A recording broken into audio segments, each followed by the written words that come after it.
ha tornat a començar el curs escolar i amb ell una altra vegada els mestres que posen els deures i també és època de lectura. Els més petits, evidentment, llegeixen en forma de conte, d'historietes, on els protagonistes són fades o princeses, dracs.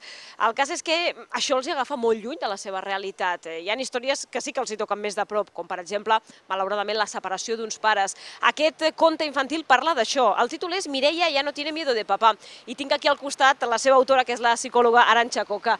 És una història difícil perquè és un conte que explica la història d'una nena que té uns pares separats. Sí.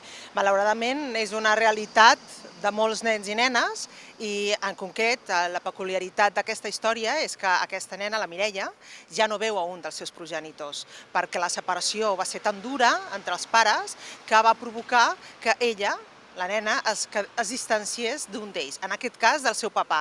Però haig de dir que aquesta història la pateixen tant pares com mares. De vegades el nen o nena es distancia de la mamà i de vegades es distancia del pare. En aquest cas, en aquest conte, la Mireia es distancia del pare, ja no se'n recorda d'ell, només viu amb la seva mare, i aquí arrenca en el moment en què se suposa que hi ha un jutge que diu que aquesta nena ha de començar a veure el seu pare.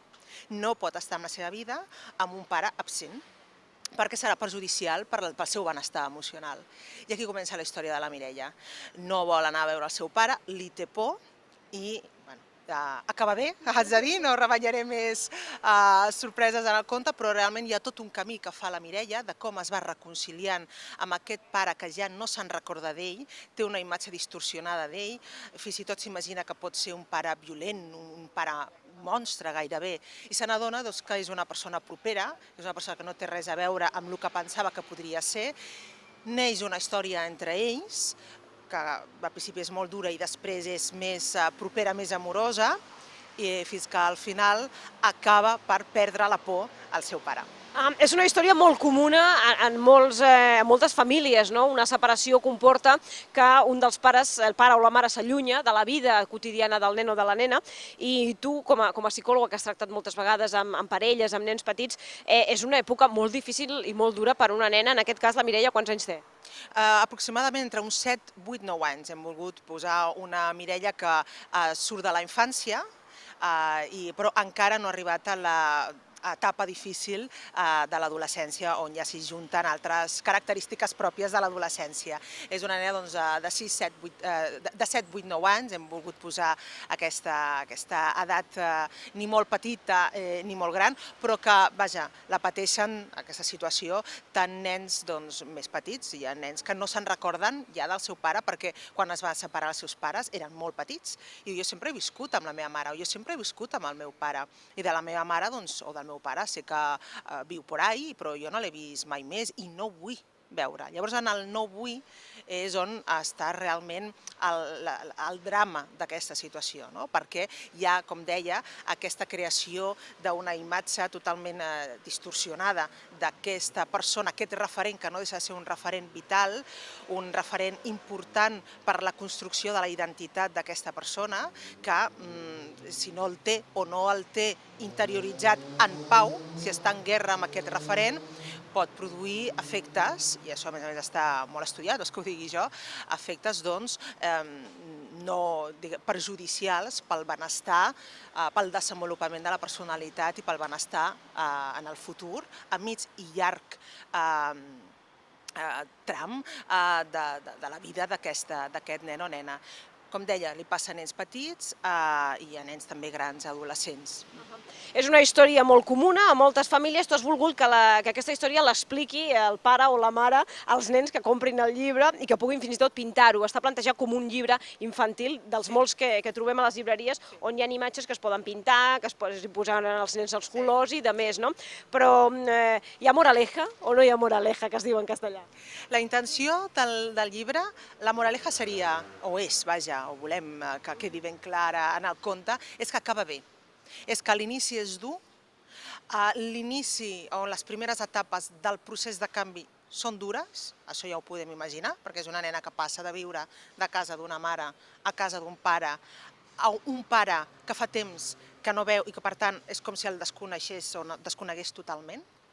Dur, ja ho podem intuir, sentit comú, però les següents etapes cada vegada millora més la relació, i acaba bé. Aquesta és la moraleja, és a dir, no hem de tenir por de proposar canvis, sempre estudiant el cas, evidentment, però si el cas és propici, no hem de tenir por de propiciar canvis, tenint en compte que aquests canvis seran provisionals, tenint en compte que, per tant, la pèrdua, en aquest cas, la Mireia no perd a la seva mamà, deixa durant un temps de viure amb la mamà, però retornarà, òbviament, a viure amb la seva mare. Ha d'anar a viure amb el pare un temps per poder recuperar la relació. Sí, justament. Diguem-ne que el lema que més se diu en aquest tipus de situacions és que el roce hace el cariño.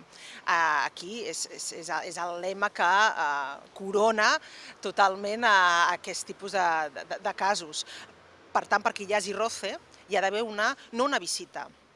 Una altra proposta que s'acostuma a fer és que visiti el pare. Una visita, el pare és un visitador, no és una figura amb la qual el puguis realment conèixer. Com es coneix a les persones? Convivint-hi. Llavors, la Mireia ha de passar a conviure durant un temps amb el seu pare i deixar de conviure, en aquest cas, amb la seva mare.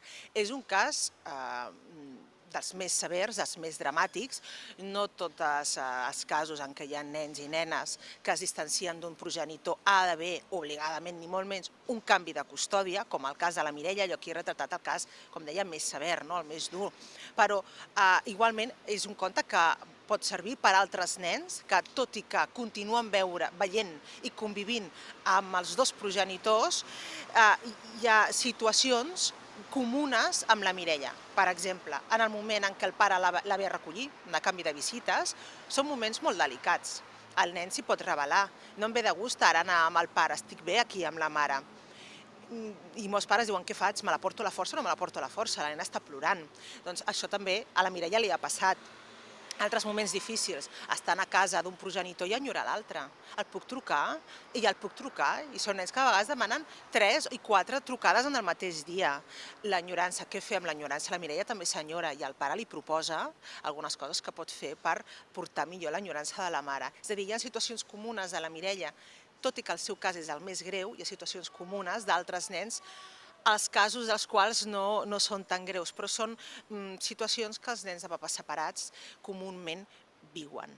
Llavors, s'estableix un diàleg, facilita el diàleg entre el pare i el fill, o entre el terapeuta i el fill, perquè a partir d'una situació i d'una imatge tan gràfica, perquè, clar, el dibuix és molt gràfic, que veu el nen, de seguida recupera memòria i diu, això ho he viscut. Llavors, comença el diàleg. I com va acabar? Què vau fer? Te'n vas anar al final amb el pare? O te'n recordes que et vaig haver d'agafar en braços i no vas parar de plorar? I te'n recordes que a la tarda ja se t'havia passat? Llavors, dona per una conversa i un diàleg terapèutic, és a dir, que té aquests efectes sanadors, terapèutics, perquè el nen pot posar en ordre el seu caos emocional, posar en ordre i verbalitzar situacions tan dures emocionalment, tan en aquell moment tan impactants, i en el moment en què és capaç de verbalitzar-lo i posar en ordre, sent que pot tenir el control. I quan un nen sent que en una situació tan dura la pot verbalitzar, la pot ordenar, pot tenir el control, la seva angoixa disminueix. Està menys angoixat, és més feliç. Vaja, que al cap i a la fi és el que volen tots els pares dels seus nens. Hi ha contes que serveixen per imaginar i que serveixen per distreure. Hi ha contes, afortunadament, que serveixen per que els nens siguin més feliços, dormin millor a la nit i estiguin més contents amb la seva realitat, amb la seva família. Moltíssimes gràcies, Arantxa. Felicitats pel llibre. Gràcies, moltes gràcies.